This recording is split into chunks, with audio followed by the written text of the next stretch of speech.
আমরা এখন দাঁড়িয়ে আছি এই অঞ্চলের ঐতিহ্যবাহী যে জলাশয় যা খাওড়া বিল নামে পরিচিত, সেই জলাশয়ের পাড়ে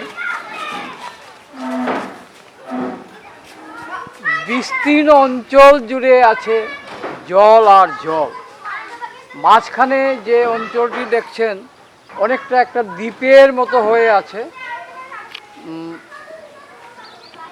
এই অঞ্চলের মানুষের যে মুখ্য আয় তা হচ্ছে এই বিলের মাছ। এই বিলের মাছ বিক্রি করে এই বিলের পাড়ের যারা বাসিন্দা তাদের সংসার চলে। এই ভোরের যে চিত্র আমরা দেখতে পাচ্ছি, আকাশে বাদল মেঘ, চারদিকে ছড়িয়ে আছে ঘন জঙ্গল, বাঁশ ঝাড়, আর শুনশান যে বাতাস বইছে, সেই বিলের পাড়ে দাঁড়িয়ে আমাদের মনে হচ্ছে গতকাল আমরা গিয়েছিলাম আরেকটা বিলে 17 মিয়ার হাওরে, আর আজকে এসছি এই খাওড়া বিল জলাশয়ে।